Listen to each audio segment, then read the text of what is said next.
porque tem uma outra coisa que vem junto disso. Ah, mas nós vivemos num país democrático, então o pessoal fala, mas de democracia não tem nada. Porque nós estamos construindo a democracia. E é uma tarefa da escola construir a democracia. Então nós temos que trabalhar, sim, com essa perspectiva de que os nossos alunos possam aprender a democracia. Agora, a democracia que não se ensina só como lição. Né? Nós vamos ler sobre a democracia, vamos ler os filósofos que falam sobre a democracia, vamos estudar os filósofos, mas nós vamos praticar, porque a democracia só será aprendida se a gente praticar.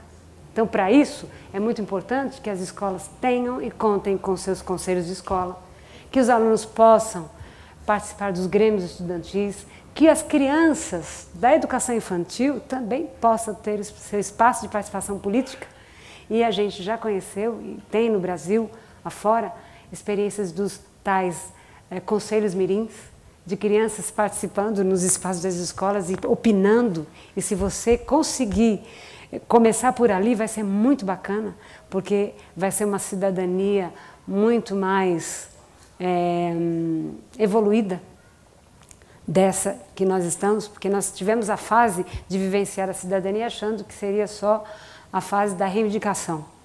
Depois a gente avança um pouquinho mais, além de reivindicar, propor, como isso aqui, né? Propor e executar.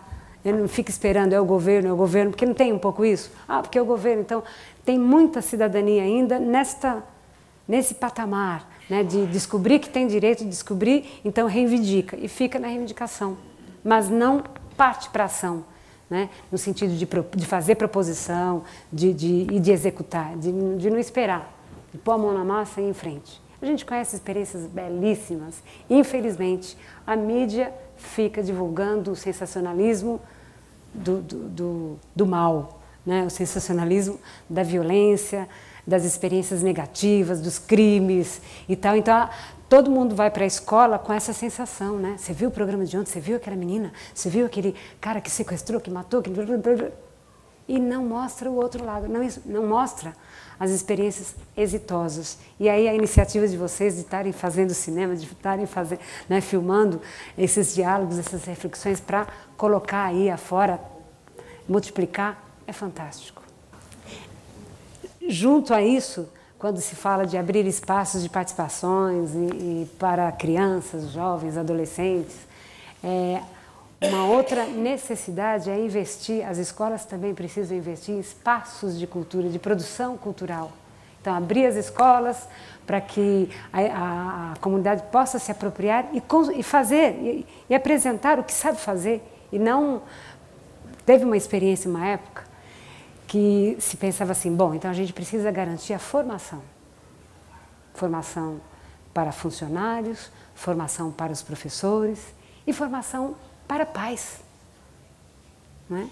Porque os pais também manifestavam as suas dificuldades. Porque o que normalmente acontece?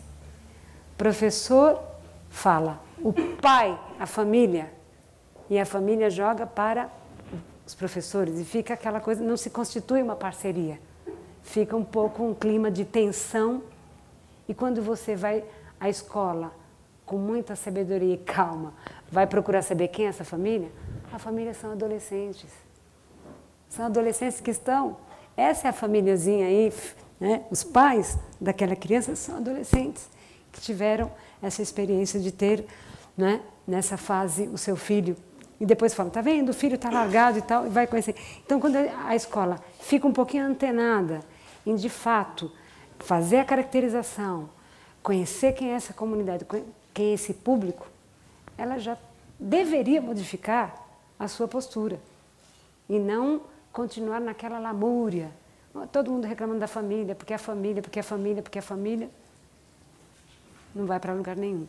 Então, um outro espaço que foi aberto, numa dessas experiências que eu estudei, foi vamos fazer então a escola para pais. Formação para as famílias, então escola para pais. Vocês acham que ia aparecer alguém? Quando fala escola para pais, como se os pais falam, pô, quem são eles para vir ensinar a escola? Né? Então não deu certo. Escola de pais. Não. Então vamos abrir um espaço o espaço para as famílias. Aí foi diferente, aí mudou. Percebe como a palavra tem um poder? Aí mudou de figura, porque as pessoas começaram a participar e trazer, nas rodas como essas, né? Trazer as suas dificuldades. Então, às vezes vinha a avó da criança dizendo, olha, a minha filha trabalha e eu fiquei com a responsabilidade de cuidar desse menino, que é o meu neto, mas eu não tenho mais energia, eu estou muito cansada, eu não sei como fazer. Aí vem a outra mãe, pois eu tenho só uma filha e eu acho que também estou falhando na minha educação porque eu quero super proteger e eu percebo que minha filha está sofrendo. Então, cada um, então não vinha com a expectativa de que tinha alguém bam, que vai ensinar os pais a serem pais, mas era um espaço de troca, onde cada um colocava um pouco da sua dificuldade. E a partir, né, deste grupo onde as pessoas se sentiam à vontade, aí sim, então vamos chamar alguém para vir falar para a gente sobre esse tema? Então eram as próprias famílias que iam eleger, não assim, a diretora ou a professora que falavam, eu sei o que os pais precisam ouvir, então nós vamos trazer tal pessoa para falar. Não, os próprios pais, as próprias famílias, que às vezes não eram pais, eram mães, né, na sua maioria, quando tinham condições de participar, senão as avós, que vinham para falar sobre as suas dificuldades, porque quando a escola pressiona a família pressionada, o que acontece com a criança? Não está ajudando a criança, não está ajudando o adolescente, está trazendo mais problema, porque a família pressionada vai se tornar o quê? Oi? Vai pressionar a criança, enfim, a violência vai aparecer de alguma forma. Então, ninguém. E aí a grande pergunta, por que a gente chama, pai nunca vem, os pais nunca vêm? Aí vão descobrir por que nunca vêm. Porque são pressionados, porque são julgados e não se veem compreendidos. Então, a grande questão, todos se sentem incompreendidos. Alunos, crianças, adolescentes são incompreendidos. Os professores também incompreendidos, está todo mundo incompreendido. Então a gente precisa começar a provocar espaços de escuta para que as pessoas passem a falar. E aí, com muito cuidado, a gente tentar decodificar. Está preparado para fazer a leitura adequada do que está sendo trazido. Porque a gente sabe, quando a gente vai fazer o plano de escola, a gente tem que fazer a caracterização. Então a caracterização, o diagnóstico. Só que às vezes a gente tem e não sabe o que fazer. Por quê? Porque a gente não está preparado para decodificar. O que eu faço com isso aqui? Sabendo que 50% das famílias estão vivendo a situação de desemprego e tem que servir para alguma coisa esse dado. Quando eu estiver na aula com os alunos, entendendo por que eles estão chegando daquele jeito e não cobrando das famílias. Então, a gente precisa ter esse olhar sensível, a escola precisa ter esse olhar sensível. Né? Mas,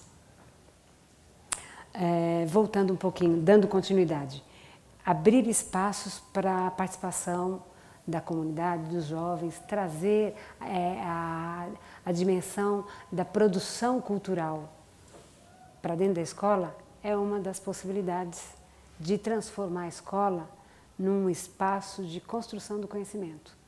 Porque nós estamos ainda muito estressados, preocupados, o professor preocupado em ensinar. Né? Então ele está preocupado não em ensinar, ele está preocupado em dar aulas. Quem me falou uma vez isso foi o Eli Ganem, um estudioso também, não sei se vocês conhecem, da gestão democrática. Ele fala assim, os professores querem ensinar, mas eles são obrigados a dar aula. Os alunos querem aprender, mas são obrigados a assistir a aula. E aí fica aquela confusão. Não se ensina, não se aprende. Porque tem que dar aula, aquele conteúdo, e ele tem que aprender aquele conteúdo. E aí não rola nada. Então a gente não tem essa flexibilidade, não tem esse jogo de cintura para ouvir e falar quem são vocês, o que vocês querem. E dessa escuta, fazer a aula.